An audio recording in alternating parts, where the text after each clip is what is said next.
Hello everybody, this is Election Math. I know that you have been watching a lot of ground reports from the poll-bound states, but this show will help you put all that ground reports in context, because we'll be giving you numbers, we'll be helping you contextualize all the developments, election-related developments happening in different states.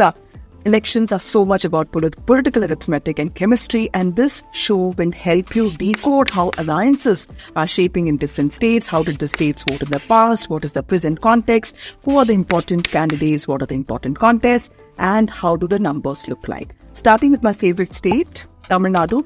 Let me first help you understand the geography of Tamil Nadu. Tamil Nadu, north, we have Chennai, and of course the neighboring districts of Chennai, which is basically Chengalpet, Kanchipuram, and of course Tiruvallur. Then you come a little bit down, and when you go to maybe the east of the state, you have the Kaveri Delta, where you have Trichy and Srirangam. Remember, Prime Minister Narendra Modi went to Srirangam during the Anushthan period of before, in the run-up to the Pran Pratishtha of the Ayodhya temple, and he went to the Srirangam temple there, Ranganatha Swami temple. This is a place where Karunanidhi also used to contest from. Karunanidhi is the former chief minister of Tamil Nadu, and also the DMK patriarch. This is also a place that Jayalalitha comes from, and this is the Kaveri belt. It's seen as the rice bowl of Tamil Nadu. Then when you move to west of Tamil Nadu, you have the prosperous districts of Coimbatore, Erode, Salem. You also have the Nilgiris there. So this is Tirupur is there. This is where the garments are made. This is called the Pungu Nadu. And in the national perspective, you might have heard the BJP focusing a lot on this part of the state. The Prime Minister has already visited Coimbatore 3-4 times in the last few months. This is where the BJP President K. Annamalai is also contesting from Coimbatore, and also MOS L. Murugan is contesting from Nilgiris, which is a neighbouring constituency. A little up, you have and Dharmapuri, which are not as prosperous. They are backward districts. You also have Viluppuram on this side, and Viluppuram, this is also seen as the one-year belt. This is seen as a place where the PMK, led by Anbumani Ramdas, has a little bit of presence. And when you come to the south of Tamil Nadu, you have the deep south districts of Ramnath, Ramanathapuram, Tirunelveli, and of course Thoothukudi. And so this is the deep south of the place. Now the point is, DMK is the ruling alliance in the state of Tamil Nadu. In 2019, DMK won all but 39 seats in the state, and one seat went to the AIDMK. AIDMK was in an alliance with the BJP. Then in 2014, it was the AIDMK that swept the state. So there is a feeling in the state that the state has never had, the state's mandate has not reflected in the centre's mandate. So it has always, in some ways, defied what other states have done. It has, in some ways, not voted in accordance with the Modi way. It's one of the few states that did not vote for the BJP, in 2019. Like a lot of states in the South India did not, like Andhra Pradesh and of course Kerala too. But DMK is in an alliance with Congress, like always. It also has smaller parties like VCK, led by Thiruvallavalan. It is fighting on 22 seats. Congress is fighting on 9 seats. VCK has been given 2 seats. It also has the Muslim League, CPM and CPI. The other alliance, now there are 3 alliances in the state. The second alliance is the AIDMK, which has split in the last 3-4 years. EPS, E. Palanisamy, former Chief Minister of Tamil Nadu, leads AIDMK. And he broke away from the NDA a few months ago. And after that, despite attempts being made by several BJP leaders, he has been quite defiant on the front, on the fact that he will not ally with the BJP. And he's been talking about how he has finally freed himself from the BJP. But the BJP, of course, has been focusing a lot on the state. I will come to that in a bit. But that is the second alliance. AIDMK has gone and allied with the SDPI and the DMDK. DMDK used to be headed by at-a-turn politician Vijay Kant. He passed away a few months ago. Then, of course, you have the BJP alliance The BJP is in an alliance with PMK, led by Anbamani Ramdas. PMK has gotten 10 seats. BJP is contesting on 23 seats. Now, BJP also has given seats to a lot of breakaway factions or smaller parties like Sarath Kumar's party. Radhika Sarath Kumar is contesting from Birudunagar. You have OPS, Paneerselvam, who was seen as one of the aides, one of the most important aides of former Chief Minister Jayalalitha. He has a breakaway faction of the AIDMK. He is a Devar face and he is going to contest as an independent from Ramanathapuram. You also have TTV Dinakaran, who's a nephew of Shashikala, also seen as an associate of Jayalalitha. So BJP has managed to ally with smaller parties. There is, of course, Mupanar's party, Tamil Maanila Congress, which is also going to fight on 2 seats. So that is the BJP. So there are 3 alliances here. The DMK alliance, as of now, looks quite strong on ground because, AIDMK has split and, it will take time for the party to regroup, and the opposition has completely split, which is why it has become easier for the DMK. But let's remember that in the last few days, a lot of controversies, a lot of issues have come up, starting with the Kachatidu issue, which is being seen as a national issue with very little local impact. But let me also tell you what it is. A small island on Park Street, just about 33 kilometers from Ramanathapuram,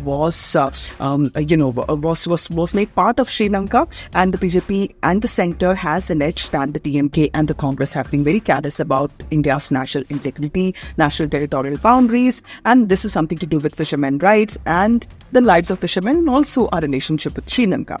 So, of course, DMK has blamed the BJP for raking an issue close to the election and trying to optimize on something which is very sensitive to the people of Tamil Nadu. Remember, all regional parties in Tamil Nadu have had more or less a similar position when it comes to the issue of language. They don't want any imposition of Hindi.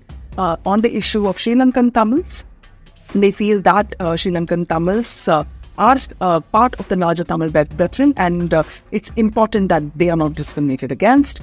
So there are, voices and protests every time there is something, wrong going on in Sri Lanka against Sri Lankan Tamils. And of course, the issue of NEET. NEET is a medical entrance examination. Tamil Nadu has for long voiced protest against having one big test for all medical aspirants, saying that this would put rural students, especially those from poor backgrounds, at a disadvantage because they would not be able to afford coaching that cracking a test like this requires. So all regional parties have had largely a similar stand on that.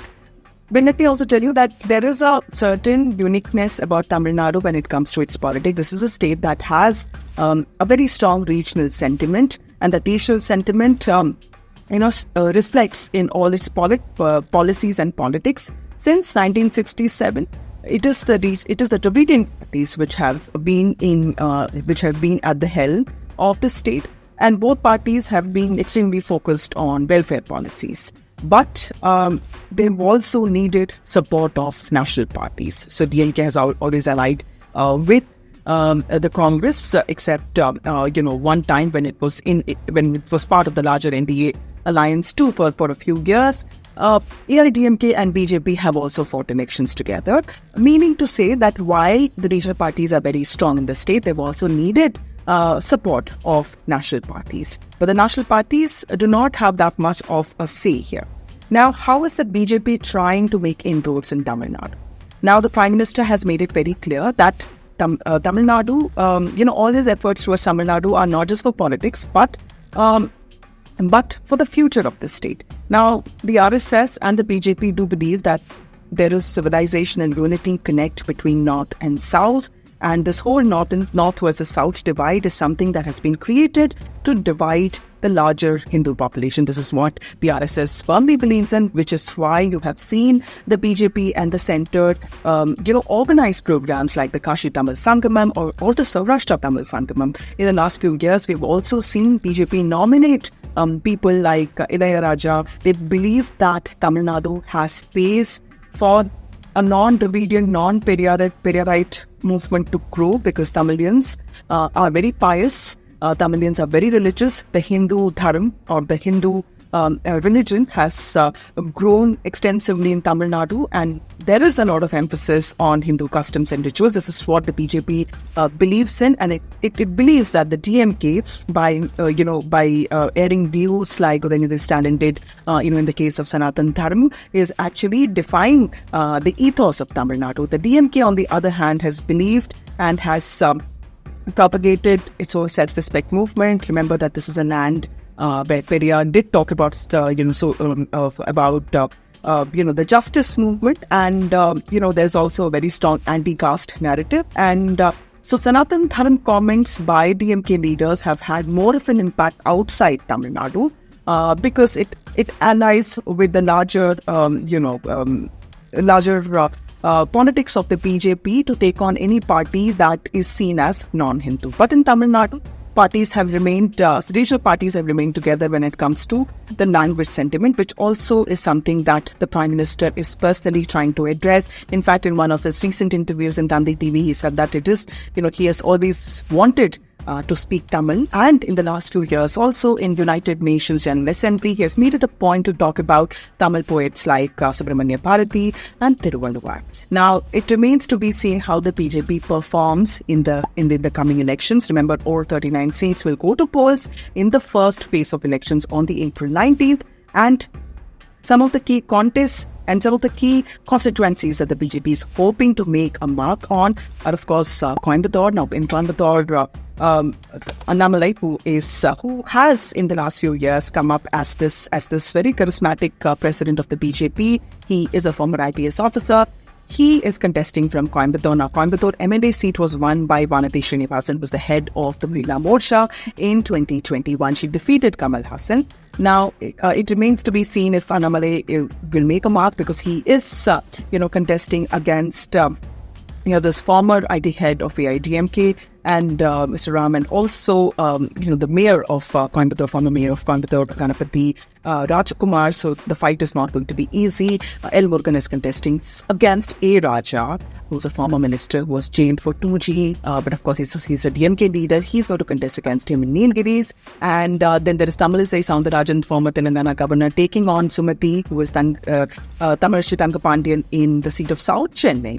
And there is OPS, Opaneer Selvam, fighting from Ramanathapuram. There is also Naina Nagendran, former AIDMK candidate MP, who is contesting, also a Devar face contesting from Tirunelveli. So these are some interesting contests that are going to take place. Kanigoir, who is a DMK leader, is contesting for the second time from Thoothukudi. That also promises to be an interesting contest. So that is about Tamil Nadu. It will be interesting to see if the state flips. BJP sources tell me that there is a long-term gain that the BJP has in Tamil Nadu. Remember that the AIDMK is on a state of decline. That is what people believe, because, after the split, the party has found it difficult to get its act together.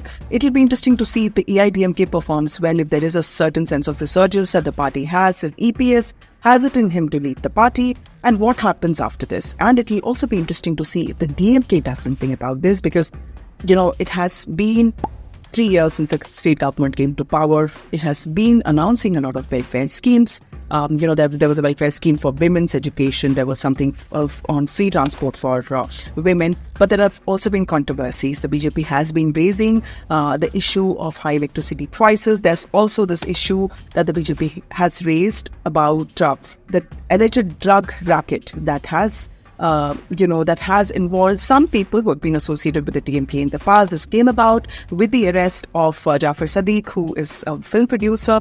Annamalai himself, tweeted out some videos of former minister present minister of IT, PTR, and PTR in that video was also seen talking about the first family of the DMK. That also became a huge controversy. So in the last few years, Tamil Nadu has seen many of these controversies, and it will be interesting to see how people of Tamil Nadu vote. If Kachativu, if this anti-incumbency or alleged anti-incumbency against DMK, is reflected in votes, and the DMK has also been raising very important points with respect to federalism. It has been accusing the center of fiscal injustice. It has said that it has not really received the money that is due to it, as a performing state, as a state that basically gives a lot of taxes. So it has accused the center of treating it not fairly in line with other states that are ruled by the BJP. It will be interesting to see if people respond to that kind of political narrative. And what we are told is that the PM also, is planning to travel many times more to Tamil Nadu, and only time will tell. I think June 4th, Tamil Nadu will be keenly watched if it repeats its 2019 and 2021 2021 results, or it basically manages to give a few seats to the BJP, showing that the BJP is on the right direction when it comes to making inroads in the state.